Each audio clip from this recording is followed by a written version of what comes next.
Buenos días, buenas tardes, buenas noches o buenas madrugadas, profesora Marlene y compañeros. A continuación mi exposición en el área de organización y descripción de archivos.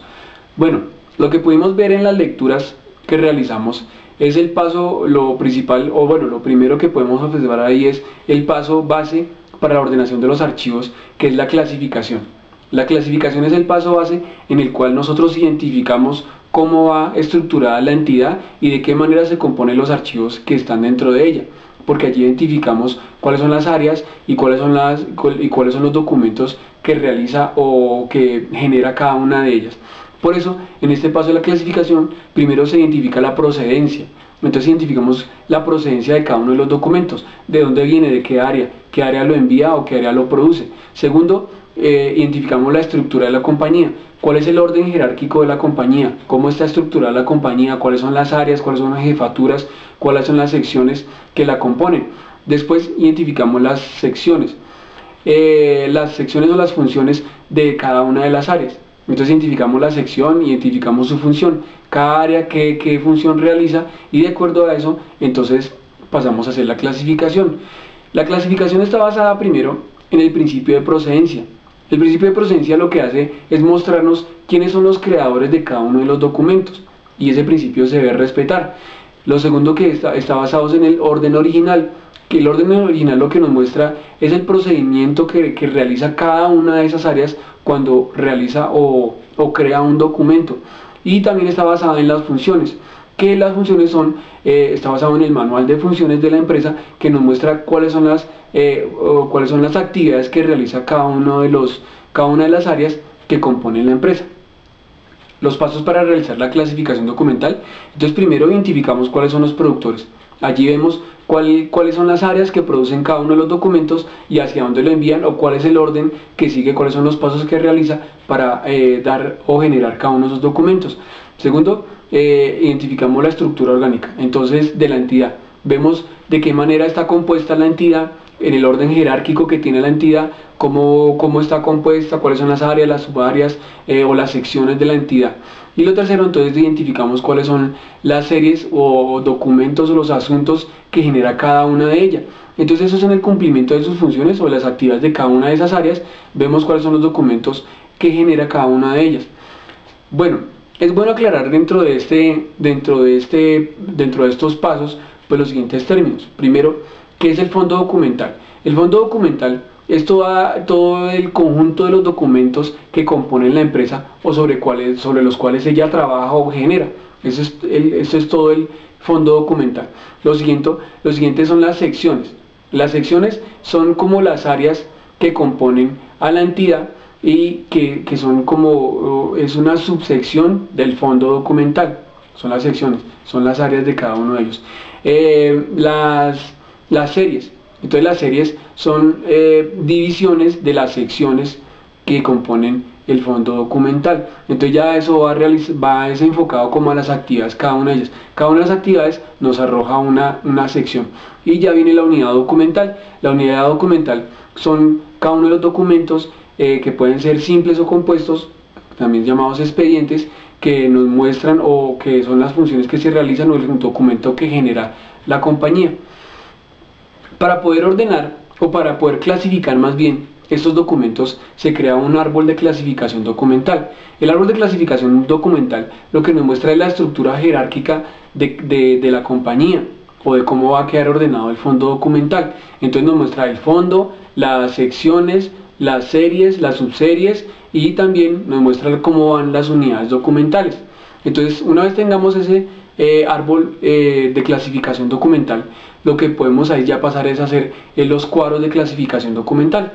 Para hacer esos cuadros de clasificación documental, o teniendo ya el árbol de clasificación documental, lo que hacemos es, a lo que acabamos de nombrar, le damos la vuelta.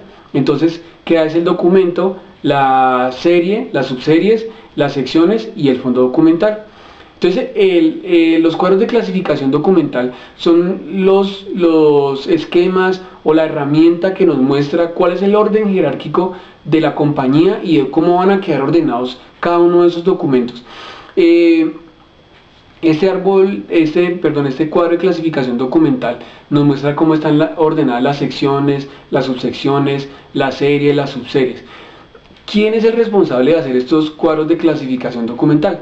Pues el responsable de hacer estos cuadros de clasificación documental es directamente la persona de archivo, que es la que tiene los conocimientos y la preparación, y es como la persona imparcial para realizar esa actividad. ¿Cuáles son los elementos que componen un cuadro de clasificación documental? Los elementos que componen el cuadro de clasificación documental es la historia de la compañía, porque a través de la historia de la compañía vamos a ver cómo está compuesto el fondo documental y qué documentos lo componen.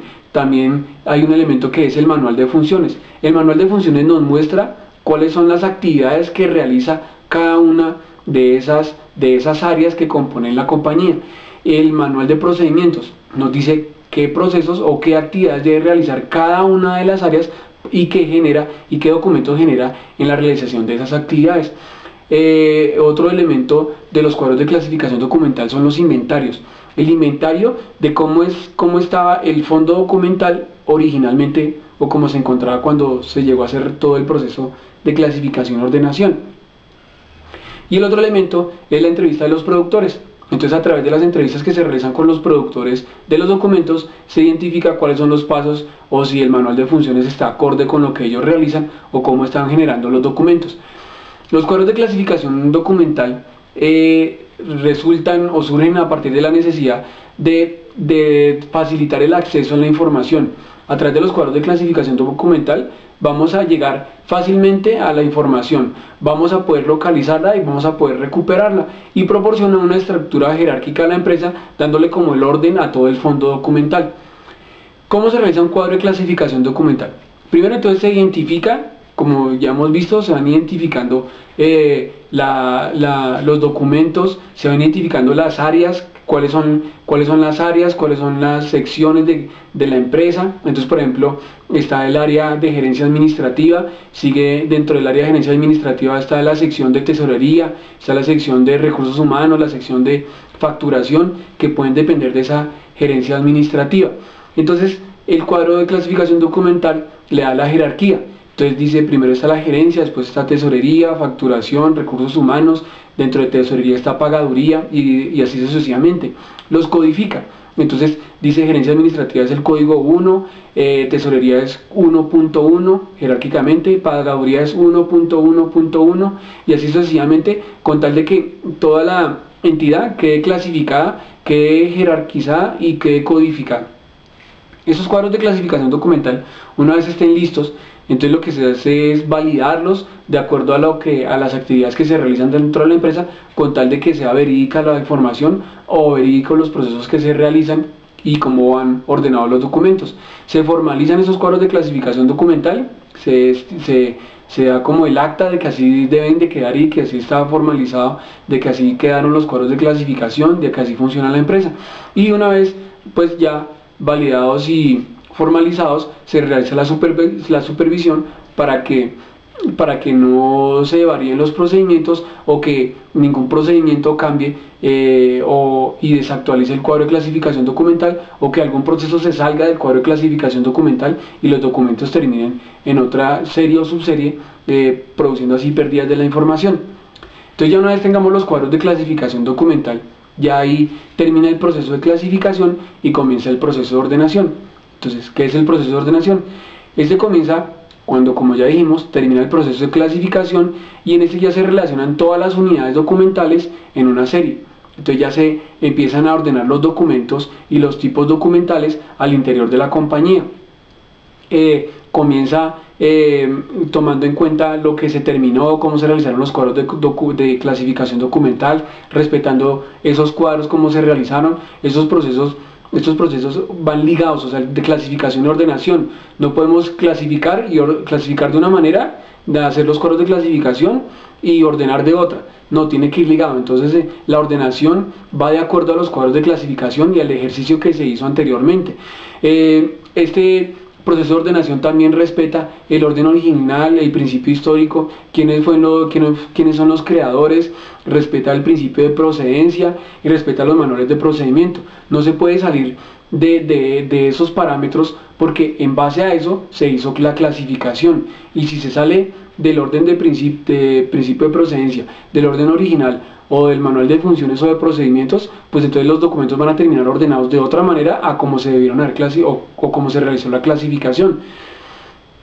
Los sistemas de ordenación podemos tener ordenación numérica, alfabética y ordenación mixta. Entonces, por ejemplo, la ordenación numérica es cuando se genera un comprobante de egreso que va numerado, digamos, del 0 al 100. Entonces se le da esa ordenación numérica en el que se respeta pues esa numeración. La ordenación también tiene que ver con la serie documental. La serie documental, lo que vimos pues en el paso anterior de la clasificación, son como la clasificación de los documentos. La serie documental son las unidades documentales que se organizan dentro de ese paquete, por llamarlo así. Entonces, por ejemplo, la serie documental de comprobantes de egresos. Entonces esa serie documental la componen esos comprobantes de egresos que son generados por la tesorería y que llevan un orden numérico y que establecen esa serie documental. Hay series documentales simples y hay series documentales compuestas. Las series documentales compuestas son también los llamados los expedientes, que están integradas por un documento base y otros que son sus soportes. Entonces, por ejemplo, dentro de una historia clínica, está el documento base, que podría ser la historia como tal, y la hoja de historia de la persona. Y los soportes son los exámenes que se han realizado y que hacen parte de ese expediente. Entonces no es una sola unidad documental, sino que son varias unidades que componen ese expediente, siendo una serie documental compuesta. Dentro de la ordenación también podemos ver que hay un término que me llamó mucho la atención y que tal vez uno ha escuchado y tal vez ha realizado y tal vez lo ha podido realizar mal, que es la foliación. La foliación dentro de la ordenación se realiza para tener el control de los documentos que componen un expediente y que esos documentos no se pierdan. Entonces, una vez ordenados los expedientes o los documentos dentro de su unidad documental o donde están guardados, donde están custodiados, se procede a la foliación. La foliación se realiza desde el número 1 en adelante a las hojas que están impresas o las hojas que están utilizadas, y se numera son hojas, no páginas. Entonces se van numerando consecutivamente y ahí vamos a tener pues como un inventario de toda la unidad documental que se posee. Bueno, esta es mi exposición. Les agradezco por haber tomado el tiempo para observarla. Espero que haya sido clara. Muchas gracias y que pasen un feliz día, una feliz tarde, una feliz noche. Muchas gracias.